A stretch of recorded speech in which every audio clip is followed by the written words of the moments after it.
Hello guys! Lalabas tayo guys, pupunta tayo ng post office and bibili tayo ng halo-halo. Tara, samahan niyo ako.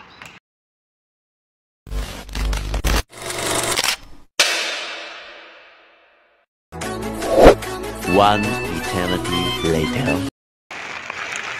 Umuulan guys. Kainis naman ang ulan.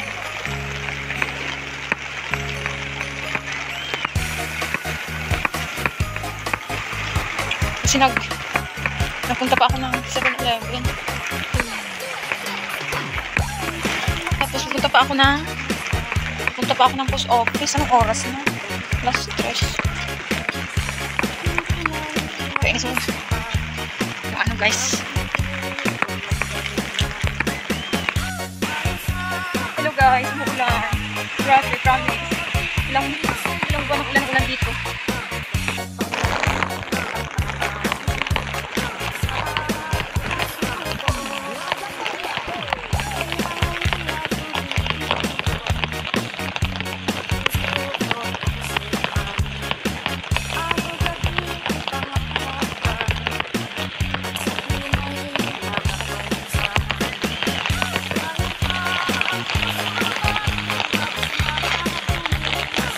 Oy, jaywalking. Bawal yan, bawal. Ang ganda ng ano.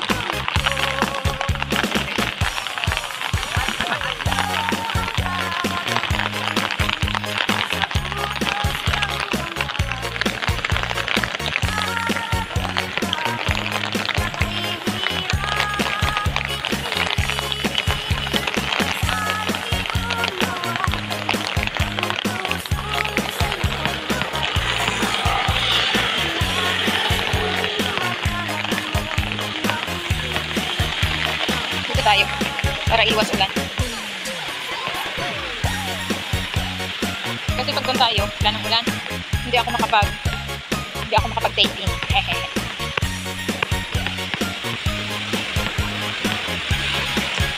Grabe talagang ulan.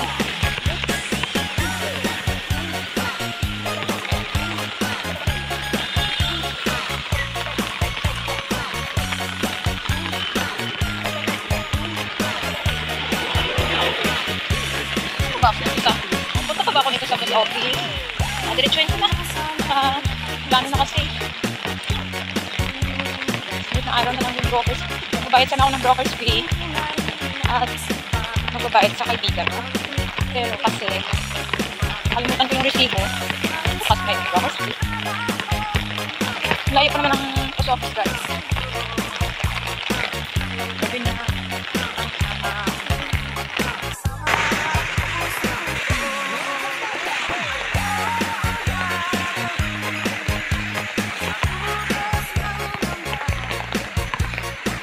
yang ulan.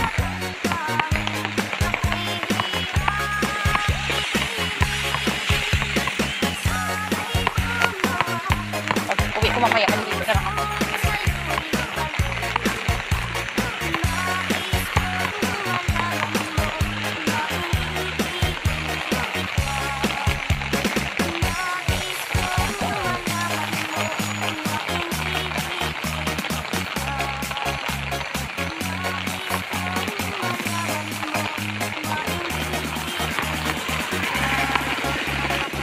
Yun na yung post office guys, oh. So, yung video natin today is punta tayo ng post office at bibili tayo ng halo-halo. Kakain tayo ng halo-halo kahit umuulan. Ay, sa Lord. Ayan, post office guys. Bili pa tayo sa kabila.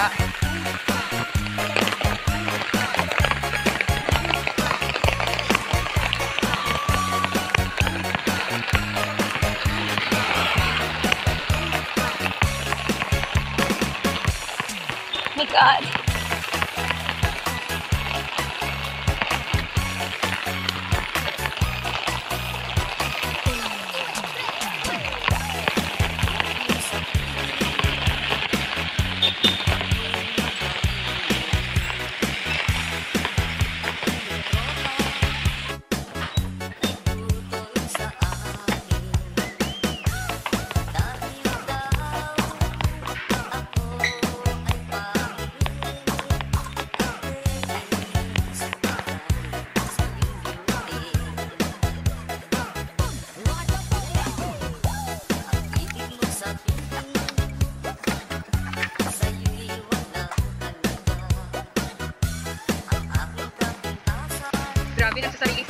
guys.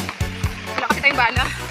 Wala tayong pang-upload. So, kailangan nating magbigay ng update sa ating channel. So, nagsasariling sikap talaga ako. Umuulan. So, ang video na to guys is tayo ay pumunta ng post office at bibili ng halo-halo. So, pakita ko sa inyo guys. Wala kasi tayong mga balaw. Hindi pa ako nakapag-off. Hindi pa ako nakapag-off na yung buwan. So, pakita ko sa inyo kung punta ako ng post office. Ngayon, nag-craving ako ng halo-halo kung itong ulan. So, bibili tayo ng halo-halo. First time kong bumili ng halo-halo. So, i-aan natin. I-rate natin kung masarap ba.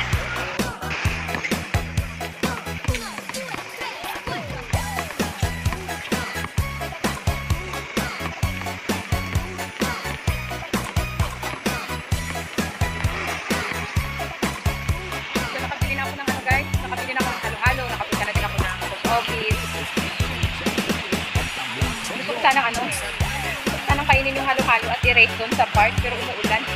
Kaya sa bahay na lang, sa kwarto na lang. Sige, tara, uwi na tayo. Bye-bye. So, kadadating ko lang guys, galing labas, pumunta tayo ng post office at bumili ng halo-halo. Halo-halo ng tayo.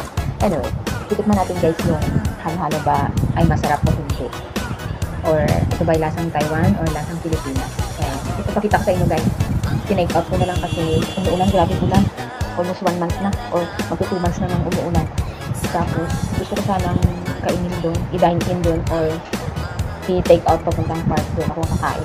Doon ako magre-rate ka kung anong lasa, masarap ba o hindi, matabang ba o matamis. Kasi pag matabang, usually yung mga lahi dito na Taiwanese dito, hindi nila gusto yung matamis na matamis. Eh, tayong mga Pilipino usually masarap yung matamis na matamis. Mas maraming gatas, masarap diba? So, titikman natin guys. Madali ako. Ayan na siya guys. Excited ako.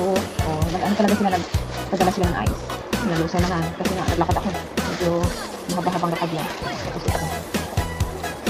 Marami din silang choices pala guys ng flavor. Mga ingredients ba.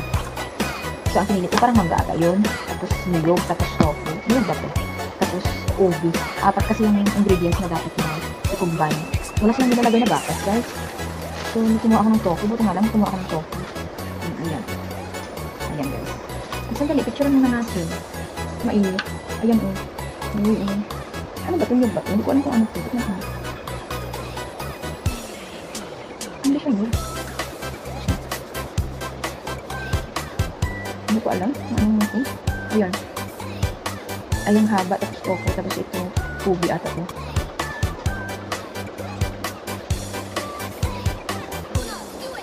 Hindi siya ubi. Parang malagkit na pinakulay lang. Ay, tapos ito ano naman ito. Akala ko kasi mangga. Tignan ko. Malagkit din.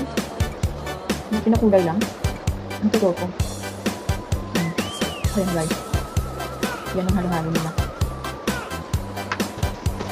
So, lagyan natin ng malamig. Baka mas masarap pag malamig. Walang gatas, guys. Eh, pulo siya. Yan, sinasabi ko sila.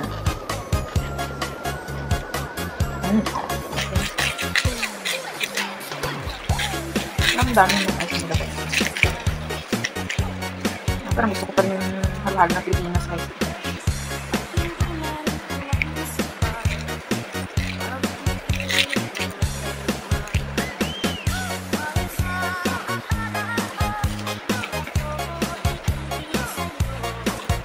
Buti na kumuha ko ng tofu niya. Marami kasing choices. So, 4 choices every order. Ang worth na order is 75 NT. Magayon kung gano'n sa Pilipinas.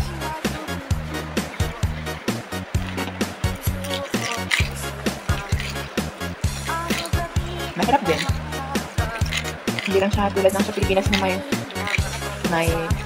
may gatas, may condensed milk. Matamis na. Halong-halong matamis na matamis. Ito, matamis siya pero hindi ito magkaka-diabetic dito. Matamis. Kasi ito, parang minatamis na gulaman kumbaga sa atin. Ate kasi na gulaman na. Ito naman, minatamis na kulay ubi. Tapos yung isang minatamis na kulay mangga. Ito, hindi ko alam kung ano ito. Yung mahaba.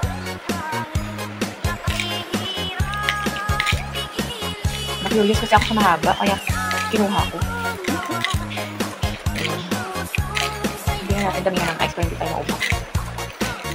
Lagay ko na yun sa cup ko yung ice.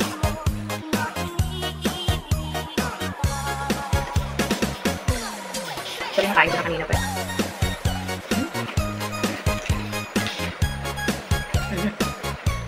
Yung ice.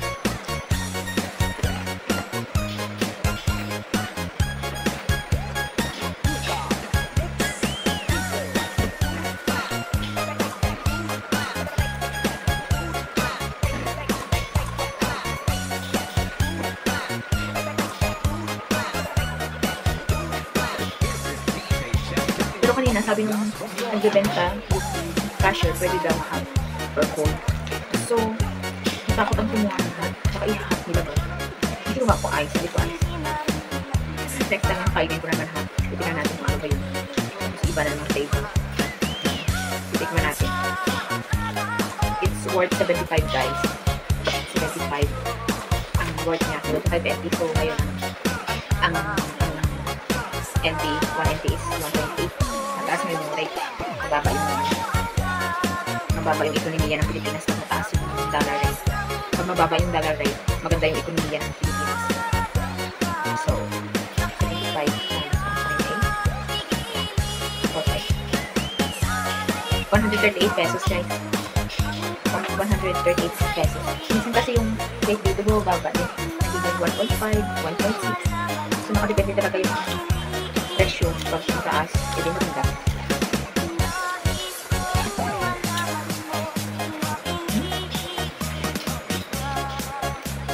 Hindi siya matamis na matamis. Matamis siya, pero hindi ka magkakadiabetes. Masarap siya kasi malamig. Tapos yung doko na siya.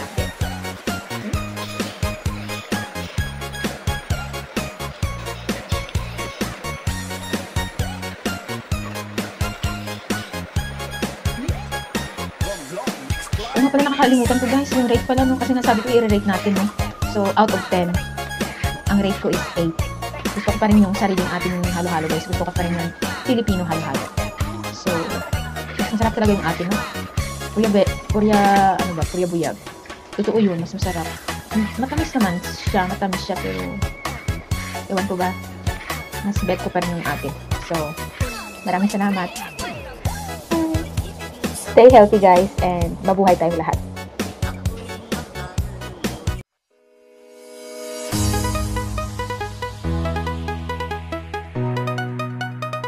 Yeah, my, yeah.